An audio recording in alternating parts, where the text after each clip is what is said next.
Nah, di pertemuan 4 kali ini kita akan membahas tentang permodelan, proses terstruktur.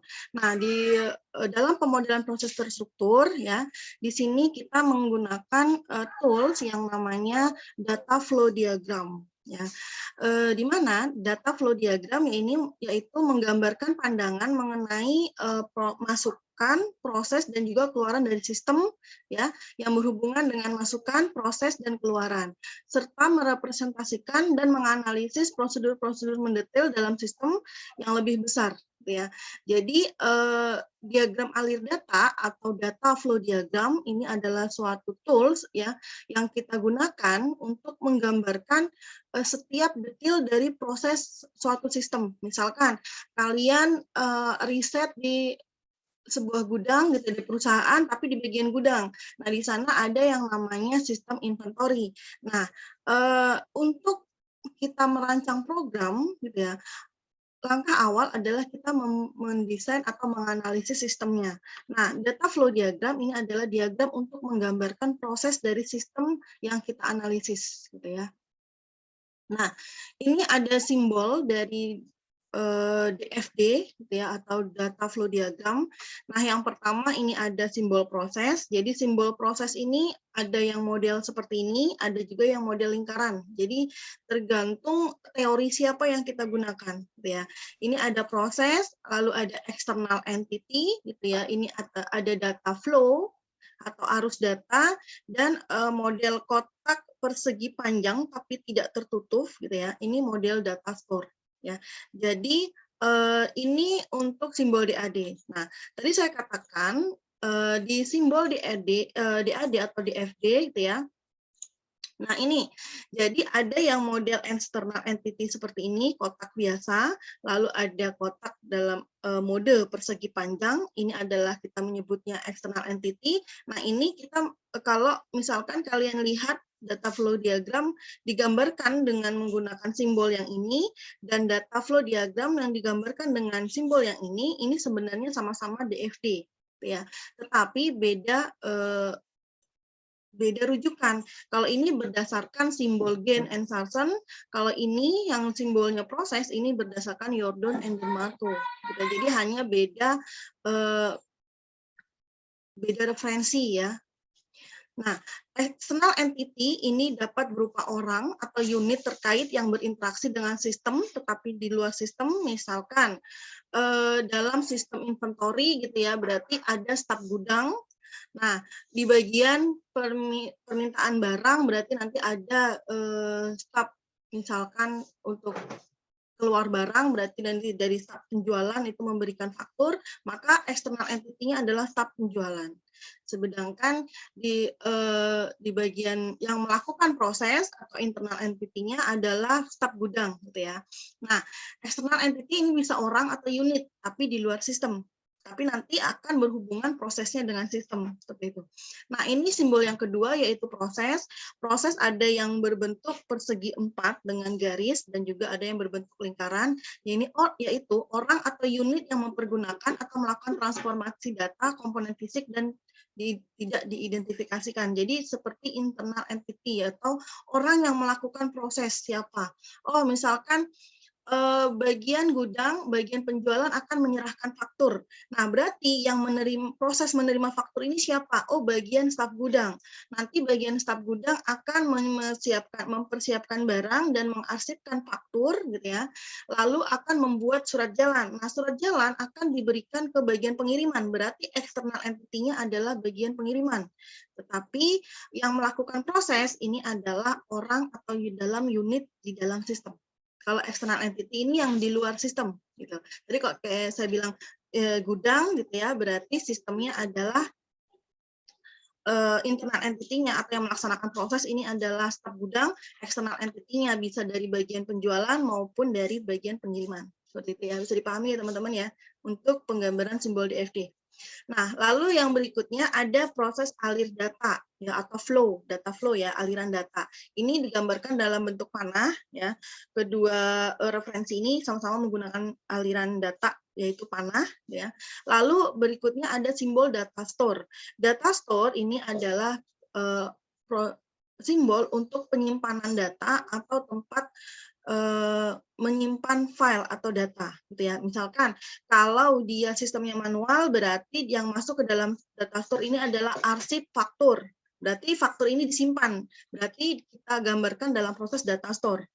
Atau kalau sistemnya sudah terkomputerisasi, maka data store-nya ini bisa misalkan untuk membuat laporan diperlukan file barang atau tabel barang, tabel transaksi, dan juga tabel customer misalkan. Berarti data store-nya adalah data barang, data transaksi, dan juga data customer. Jadi yang merupakan data ini kalau dalam bentuk manual adalah dokumen, kalau dalam sistem terkomputerisasi dalam bentuk file atau tabel. Seperti itu ya. Nah, untuk referensi berdasarkan Gain and Sarson, untuk data store digambarkan dengan model data persegi panjang tapi tidak tertutup atau tutupnya berpindah ke kiri, ya. Sedangkan dalam model Jordan and de Marco, data store ini digambarkan dalam proses garis 2 di tengah seperti ini. Jadi maupun berdasarkan Gain Sarson ataupun si Jordan, dua-duanya adalah simbol DFD. Bisa dipahami ya teman-teman ya. Nanti untuk ini materi tambahannya saya upload di e-learning ya. Nah, ini untuk simbol DFD. Ya. Nah, tadi simbol DFD, jadi DAD ini bahasa Indonesianya ya teman-teman ya, diagram alir data, DFD data flow diagram itu dalam bahasa Inggris. Jadi sama-sama diagram alir data atau data flow diagram. Ya. Kotak rangkap 2 digunakan untuk menggambarkan external entity, ya tanda panah, tadi bujur sangkar, sudut membulat digunakan untuk menunjukkan proses, ya bujur sangkar dengan ujung terbuka untuk store atau penyimpanan data yang ini. Nah, apa kelebihan dari kita menggunakan DAD? Yang pertama yaitu kebebasan dari menjalankan implementasi teknis dari sistem yang terlalu dini gitu ya. Lalu pemahaman lebih jauh mengenai keterkaitan satu sama lain dalam sistem gitu ya. Jadi yang namanya diagram antar simbolnya itu pasti akan terhubung. Makanya tadi ada simbol data aliran data. Jadi yang menghubungkan misalkan ada external entity dengan external entity harus melalui proses itu dihubungkan dengan alir data atau data flow atau panah tadi ya. Jadi harus ada keterkaitan ya. Lalu mengkomunikasikan pengetahuan sistem menggunakan diagram alir data, lalu menganalisis sistem diajukan untuk menentukan apakah data-data dan proses yang diperlukan sudah ditetapkan dan benar ya. Jadi pada saat kita ingin membuat program, pertama kita merancang sistem, sistemnya kita rancang menggunakan alir data.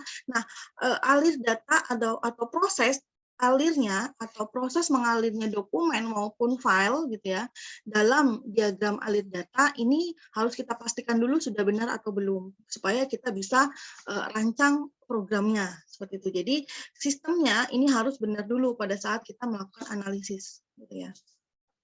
Nah, dalam alir data ya untuk fitur desain dia apa yang digambarkan oleh model tersebut secara logika ya bagaimana bisnis tersebut beroperasi secara fisik, bagaimana sistem diimplementasikan. Ini untuk diagram alir data. Nah, jika dalam fitur desainnya itu apa yang mewakili proses, berarti kegiatan-kegiatan bisnisnya itu harus kita analisis, lalu apa saja program dan modul-modul, program dan prosedur-prosedur yang ada pada sistem secara fisiknya, sistem secara fisik. Jadi kalau sudah dibuatkan program, sudah dibuatkan modul-modul program, maka sudah jadi secara fisik sistemnya, gitu ya. Tapi secara logika atau mengalirnya data, ini kita harus perhatikan kegiatan atau proses bisnis dari sistemnya, gitu ya. Lalu apa yang diwakili pada data store atau penyimpanan data? Secara logika gitu ya, pengumpulan data ini berhubungan dengan bagaimana data tersebut disimpan. Jadi proses pengarsipan data, kalau misalkan sistemnya secara manual gitu ya, proses pengarsipan data itu kita gambarkan menggunakan data store. Kalau secara fisik atau secara sistem terkomputerisasi gitu ya, atau programnya sudah jadi, maka data store itu digambarkan menggunakan file-file atau table. Ya. Jadi kalau misalkan tadi saya bilang di dalam gudang ini ada berhubungan dengan tabel barang, tabel customer, tabel supplier gitu ya, tabel kurir untuk pengiriman. Nah, itu semua harus digambarkan dalam data store ya dalam bentuk programnya. Ya. Nah, sama untuk penyimpanan data, menyimpan dan mewakili pengumpulan data secara permanen. Jadi kalau masih dalam bentuk manual, ya dokumennya yang diarsipkan gitu ya. Kalau dalam file berarti file-file yang ada dalam database. Seperti itu. Nah, kontrol sistemnya berarti secara logika ya menunjukkan proses dari bisnis atau kontrol-kontrol dari bisnis sistemnya. Sedangkan kalau sudah terkomputerisasi ya kontrolnya meliputi proses validasi data. Jadi pada saat si staff misalkan menggunakan aplikasi inventory, apakah pada saat dia menginput datanya ini sudah benar atau belum, sistem akan melakukan validasi secara otomatis. Jadi apakah recordnya ada yang kosong pada saat proses input, seperti itu. Ya. Nah, untuk penggambaran aturan main DAD atau aturan pada saat kita menggambar diagram alir data gitu ya. Yang pertama adalah diagram alir data tidak boleh menghubungkan antara external entity dengan external entity secara langsung. Diagram alir data tidak boleh menghubungkan antara data store dengan data store secara langsung. Lalu DAD tidak boleh menghubungkan antara data store dengan entity external entity secara langsung ataupun sebaliknya gitu ya. Setiap proses harus ada data flow yang masuk dan data flow yang keluar. Ini kalau kita lihat ya aturan dalam pembuatan DAD tadi yang pertama adalah external entity tidak boleh terhubung langsung dengan external entity. Ya, jadi contoh, ini kan gambar external entity nih teman-teman dalam bentuk kotak. Nah, external entity ini tidak boleh kita hubungkan secara langsung. Ini salah proses penggambaran diagramnya. Ya, jadi tidak boleh. Jadi semua external entity akan berhubungan dengan external entity, tetapi harus melalui proses. Jadi seperti ini yang benarnya. Jadi tidak boleh misalkan, ini bagian penjualan akan memberikan dokumen ke dokumen atau akan memberikan surat jalan misalkan ke bagian pengiriman, tidak boleh gitu ya. Jadi bagian penjualan akan memberikan faktur penjualan misalkan pada bagian staf gudang. Jadi si proses ini yang melaksanakan proses di dalam sistem gitu ya. Jadi staf gudang akan memproses faktur yang diberikan oleh si staf gudang gitu ya. Nanti dari sini akan diproses, akan dibuatkan surat jalan. Nah, surat jalan baru diserahkan ke bagian pengiriman. Seperti itu. Jadi ini penggambaran yang salah ya, kalau external entity bertemu dengan external entity secara langsung ini tidak boleh. Jadi harus melalui proses. Gitu ya.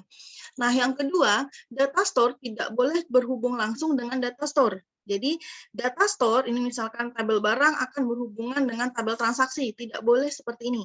Jadi harus melalui proses. Jadi data pada tabel barang akan diambil dan diproses dan dimasukkan ke dalam data transaksi. Nah, seperti ini. Jadi data store tidak boleh bertemu dengan data store secara langsung, jadi harus melalui proses. Ini penggambaran yang benar. Bisa dipahami ya teman-teman ya. Ini aturan yang kedua. Nah, aturan yang ketiga yaitu data store tidak boleh terhubung langsung dengan external entity ataupun external entity tidak boleh terhubung langsung dengan data store. Ya.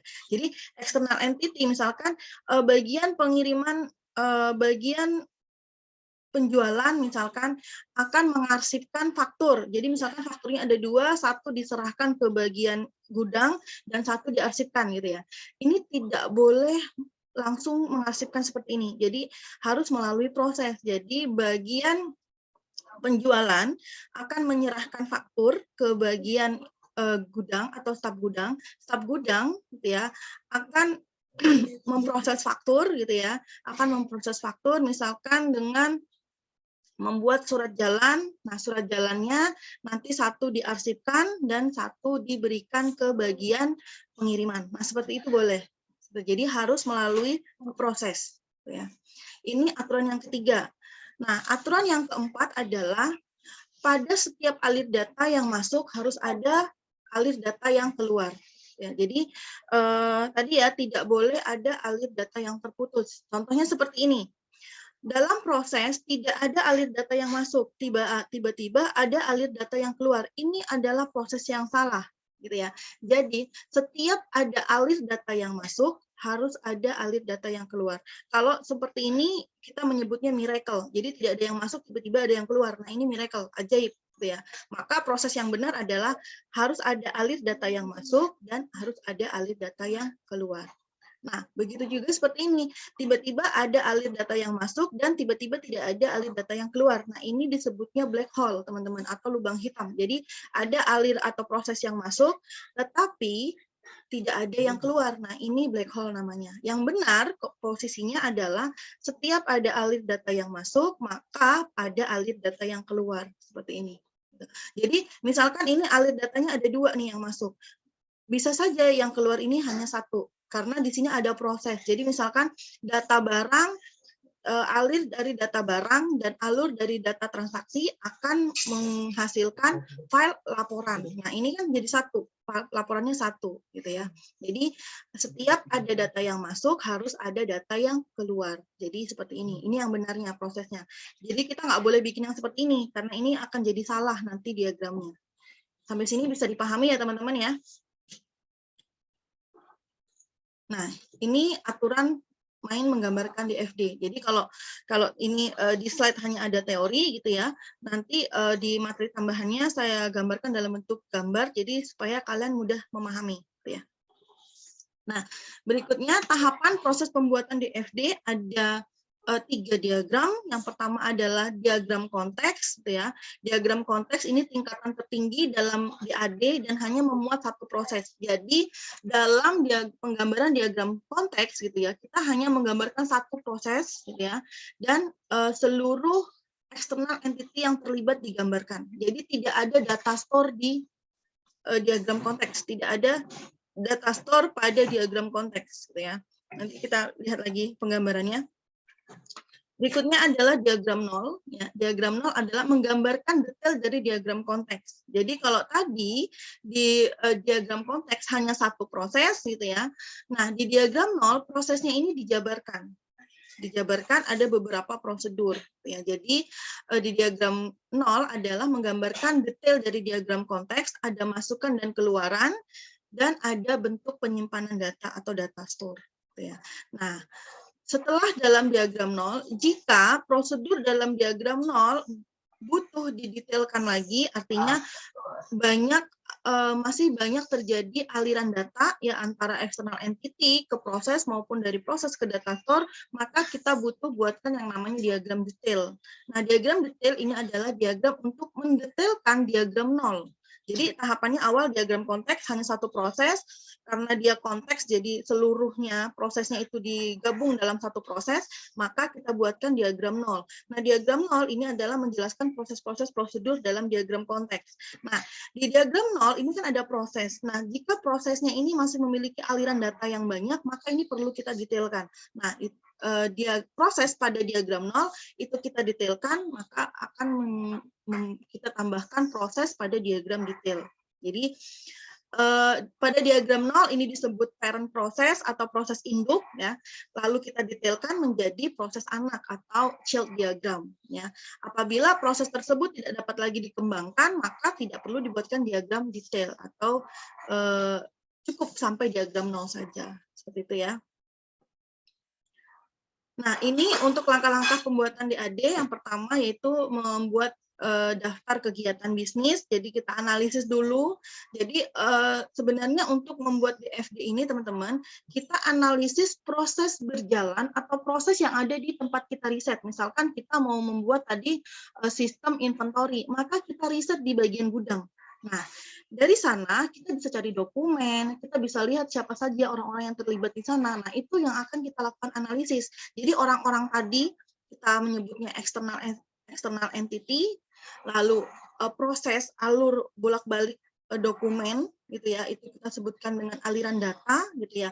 Prosesnya ini prosedur yang dilaksanakan. Oh, berarti ada tadi prosedur permintaan barang, ada prosedur pengiriman barang, ada prosedur pembuatan surat jalan misalkan, dan prosedur pembuatan laporan. Nah, ini adalah prosesnya. Nah, dokumen yang terlibat di perusahaan gitu ya, dokumen yang terlibat di perusahaan itu kita akan simpan atau kita nyatakan dengan penyimpanan data atau data store. Gitu ya. Jadi sebenarnya untuk membuat DFD ini kita harus riset terlebih dahulu gitu ya. Lalu kita setelah kita tahu nih, kita analisis apakah entitasnya apa saja entitasnya, lalu apa saja aliran datanya, apa saja proses-proses dan penyimpanan datanya, lalu kita gambarkan diagramnya. Gitu ya. Nah, kita gambarkan diagramnya, pertama diagram entitas, lalu kita gambar diagram nol, gitu ya. Lalu kita gambar dari pada saat diagram nol, jika masih ada aliran data, kita gambarkan diagram detailnya. Seperti itu ya, ini prosesnya. Nah, untuk contoh, nah ini untuk contoh sebentar ini. Nah, untuk contoh pembuatan diagram alir data, ini saya ambil dari jurnal, teman-teman. Kenapa? Karena jurnal ini, jurnal-jurnal ini dia sudah melakukan riset ke tempat riset. Nah, contohnya ini, perancangan sistem informasi pelayanan pelanggan pada Citra Laundry Bogor. Berarti ini kan si Mbak Lydia ini dia melakukan riset di Laundry Citra di daerah Bogor, seperti itu. Satu lagi juga ada di sini perancangan sistem informasi inventory spare part elektronik berbasis web. Nah, ini ada studinya yaitu di CV Human Global Service Jakarta. Artinya di sini pada saat merancang DAD kita harus riset gitu ya, harus riset gitu. Nah, di sini si Mas Rahmat gitu ya, dia riset di di CV Human Global Service, dia ngambil bagian inventory. Sedangkan si Mbak Lydia ini ya, dia riset di Citra Laundry Bogor. Nah, ini kalau kalian mau ambil rujukan nanti atau kalian misalkan membuat tugas, kalian harus ambil rujukannya dari jurnal seperti ini ya teman-teman. Ini bisa kalian akses di Google Scholar. Gitu ya.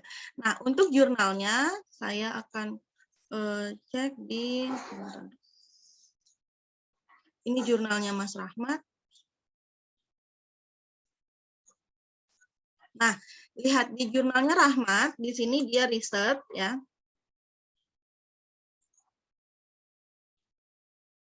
Nah, di sini jurnalnya Rahmat, dia riset di CV Human Global Service, dia mengambil bagian inventory gitu ya.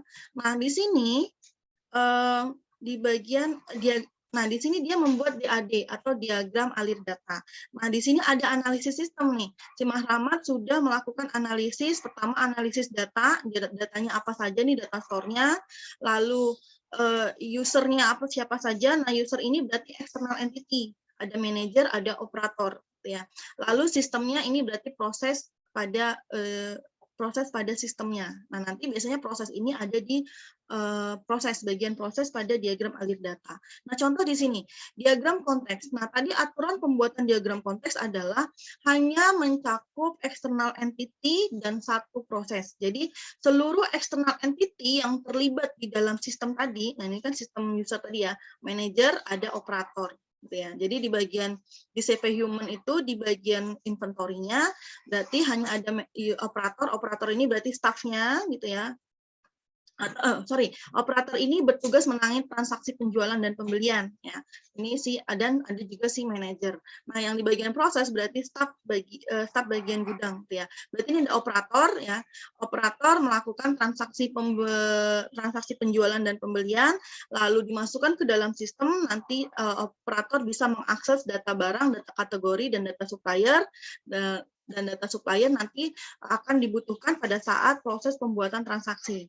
Nah, dari sistem, manajer akan mendapatkan laporan. Nah, ini adalah diagram konteks. Aturan dalam pembuatan diagram konteks tadi tidak boleh ada data store. Jadi hanya satu proses dan tidak boleh ada data store. Nah, seperti ini penggambarannya. Ini benar ya?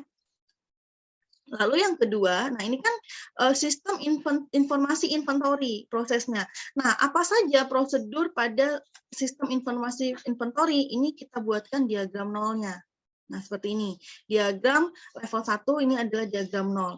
Berarti kalau misalkan di diagram konteks hanya ada dua operator, dua external entity gitu ya, maka di diagram nol ini juga hanya ada dua entity seperti ini, teman-teman. Jadi tidak boleh tiba-tiba ada nambah satu entity bagian pengiriman, nggak boleh. Ya. Seperti itu ya, bisa dipahami ya.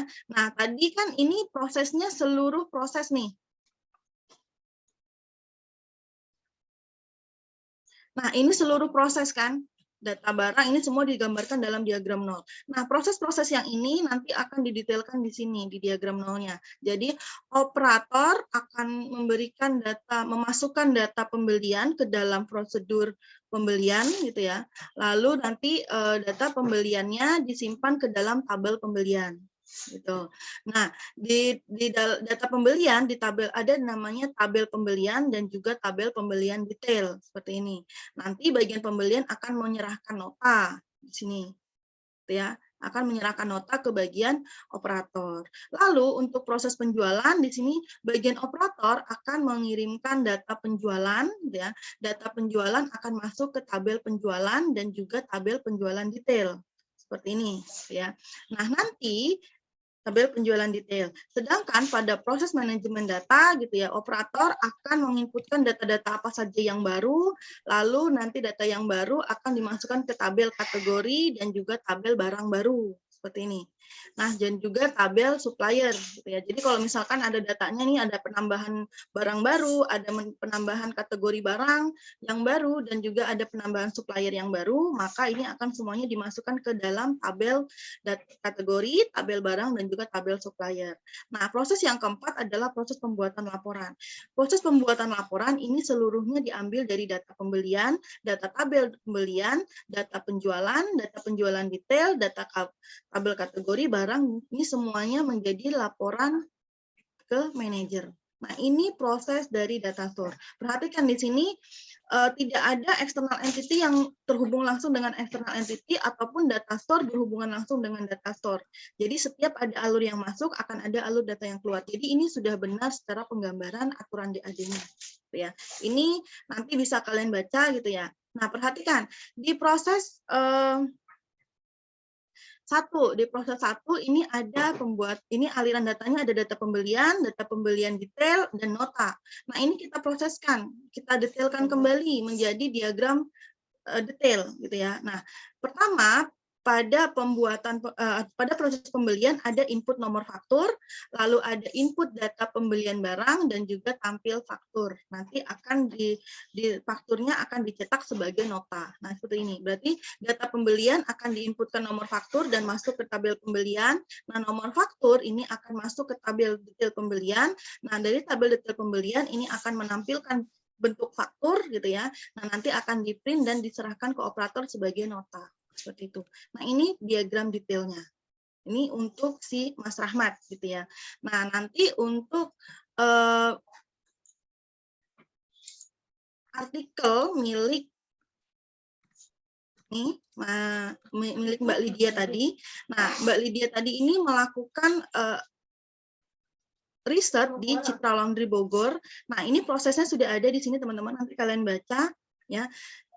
Di sini ada prosesnya. Nah, di sini ini sistem berjalannya. Nah, ini pelanggan datang ke tempat Citra Laundry memberikan pakaian atau sejenisnya dengan oleh petugas laundry akan menimbang barang yang akan di laundry, lalu memberikan resi atau struk untuk detail harga dan waktu pengambilan kapan, lalu pelanggan kembali ke Citra Laundry untuk membayar dan mengambil pakaian. Nah, ini proses di sistem berjalannya.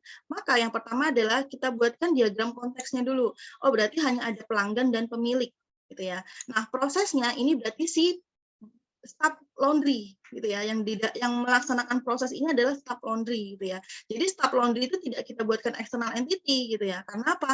Karena dia yang melaksanakan proses. Jadi pelanggan, gitu ya, menyerahkan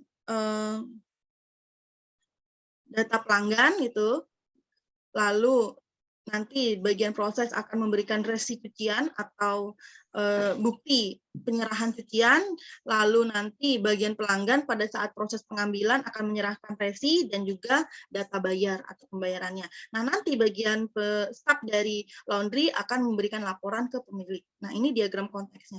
Nah, diagram konteks lalu kita jabarkan menjadi diagram nol gitu ya, diagram nol. Nah, di sini proses dari sistem pelayanan apa saja? Oh, proses penerimaan pelanggan gitu ya, proses penyelesaian transaksi dan proses pembuatan laporan. Jadi ini pelanggan menyerahkan data tadi bagian data pelanggan dan juga cuciannya, lalu akan bagian staf akan memberikan resi cucian, nanti resi cucian akan digunakan pada saat proses pengambilan cucian, dan juga data bayar. Jadi di sini kalau uang jangan pakai uang ya, tapi data bayar gitu ya. Lalu resi cucian akan disimpan dalam arsip resi atau arsip tadi bill bukti transaksi. Nah, nanti pada saat proses pembuatan laporan akan dibuatkan resi pencucian dan akan menjadi laporan kepada pemilik. Sampai sini bisa dipahami ya. Nah, ini kalau sistem manualnya. Nah, si Mbak Lydia ini selain sistem manual, dia buatkan sistem usulan. Sistem usulannya ini yang sudah berbasis komputerisasi ya teman-teman ya. Jadi ini ada prosesnya. Prosedur penerimaan pelanggan, prosedur pembayaran jasa, dan juga prosedur pengambilan cucian, serta prosedur pembuatan laporan. Nah, ini secara terkomputerisasi. Ya. Jadi nanti teman-teman ini bisa lihat diagramnya, ya, diagram konteks, diagram nol, gitu ya. Lalu ada diagram detail. Diagram detailnya ada 2 di sini, ya, seperti itu. Nanti bisa dibaca karena terlalu kecil. Kalau kalian di print gitu ya, atau misalkan kalian bisa perbesar, ini bisa dibaca untuk diagram alir data. Oke, sampai di sini ada yang mau ditanyakan, teman-teman? Sudah paham ya? Jadi nanti dipahami kembali tadi aturan pembuatan diagramnya, lalu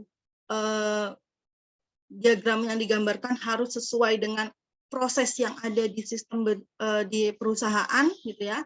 Nah, nanti baru kita gambarkan dalam bentuk diagram yang tadi gitu ya.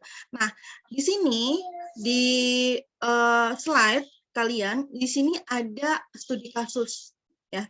Studi kasus ini ada prosedur order penjualan gitu ya. Jadi setiap ada prosedur order penjualan, lalu ada prosedur pembayaran tunai, ada prosedur pengiriman barang dan pembuatan laporan. Berarti ini adalah sistem penjualan online ya, atau sistem penjualan barang, sistem informasi penjualan barang. Prosedurnya ada order penjualan, ada pembayaran tunai, ada pengiriman barang, dan ada proses pembuatan laporan. Nah, ini nanti kalian buatkan diagram DAD-nya ya teman-teman ya. Nanti acuannya bisa lihat di contoh yang saya berikan ya di sini. Nah, jadi ini pembuatan diagram ini ya sesuaikan dengan ini, dengan prosedurnya gitu ya, dengan prosedurnya. Oh, misalkan tadi pelanggan datang menyerahkan apa gitu, berarti di diagramnya ya kalian pelanggan datang lalu menyerahkan apa, seperti itu. Nah, khusus untuk penggambaran DAD, jadi kalian nggak perlu install software, gunakan yang online saja gitu ya. Untuk software online-nya sebentar.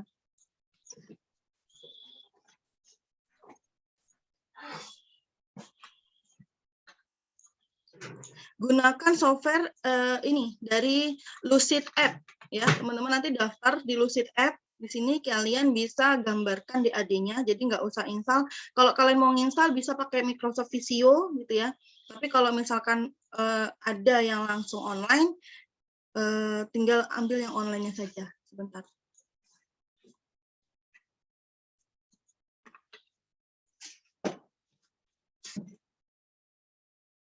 Ya. Pakai lucid.app ya. Oke, sambil menunggu, apakah ada yang ingin bertanya, teman-teman? Silakan.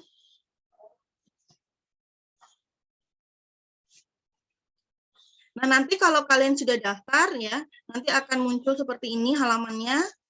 Nah, nanti kalian langsung klik new. Nah, new. Nah, pilihnya yang blank dokumen. Ya, ini ya, Lucid Chart blank dokumen. Nah, nanti di sini kalian bisa tambahkan untuk set atau simbol dari DAD. Sebentar ya, sedang proses. Jadi nanti pakai yang online aja ya, Lucid App ya. Kalau misalkan mau pakai yang Visio, nggak apa-apa, pakai yang Visio.